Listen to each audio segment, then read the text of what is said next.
কারণ আমি বিশ্বাস করি একটা হাদিস একজন মানুষের জীবন পরিবর্তন করতে পূর্ণাঙ্গ সক্ষমতা রাখে, যদি তা মুস্তাফা থেকে হয় আর যদি তা আপনি গ্রহণ করেন সাল্লাল্লাহু। আমি বিশ্বাস করি একটা আয়াত আপনার পুরো জীবনকে বদলে আল্লাহর সান্নিধ্যে গিয়ে আল্লাহর সন্তুষ্টিতে এই পৃথিবী থেকে গিয়ে জান্নাতুল ফেরদৌস পর্যন্ত পৌঁছে যেতে পারেন আপনি, যদি তা আল্লাহর পক্ষ থেকে হয় আর আপনি যদি তা মেনে নেন।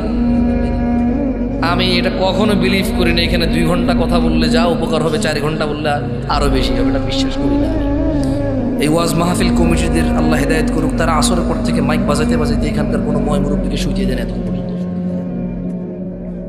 তারা আসর থেকে এই মাইক বাজাচ্ছে, কতক্ষণ ছোট বাচ্চা গজল গাচ্ছে। ভাই আপনি বলে ফেলি না, আমি তো কি করবো, সরি।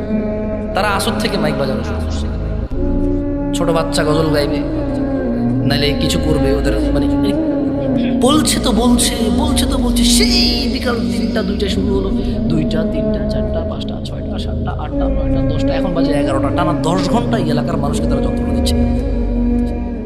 তারপর কতক্ষণ বলবে মানুষ, কতক্ষণ শুনবে মানুষ? একটা মানুষ তো। এরপরে এক একটা বক্তব্যের মধ্যে 4 জন 5 জন না হলে মানুষ হবে না মনে করে। আরে ভাই মানুষ তো ভাই, কতটুকু নিতে পারে মানুষ? ও বুঝতে পারছি। এরা জানে আমি আপনাদেরকে চিনি না, এরা চেনে যে আগামী 365 দিন আর পাবেন আপনাদেরকে এখানে। কারণ জুমায় আপনারা রুকু ধরতে আসবেন, খুতবা শুনতে আসবেন না।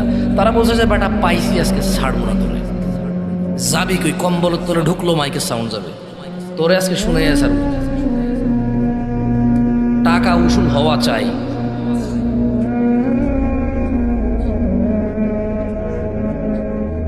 মনোযোগ দিয়ে শুনবেন। عن عبد الله بن مسعود رضي الله عنه قال, আব্দুল্লাহ ইবনে মাসউদ রাদিয়াল্লাহু আনহু থেকে বর্ণিত, তিনি বলেন আল্লাহর নবী সাল্লাল্লাহু আলাইহি ওয়াসাল্লাম বলেছেন। কোন সাহাবী?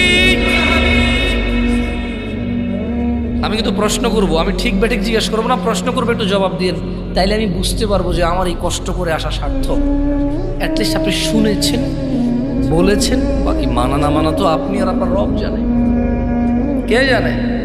আপনি আর আপনার। ওখানে আমার কোনো ক্ষমতাই নেই ভাই। উনি যদি আপনাকে ক্ষমা করে আমাকে পাকড়াও করে, আমার কি কেউ বাঁচানোর মতো লোক থাকবে না? উনি যদি পুরো পৃথিবীর মানুষকে পাকড়াও করে, কেউ বলার ক্ষমতা রাখে কিছু?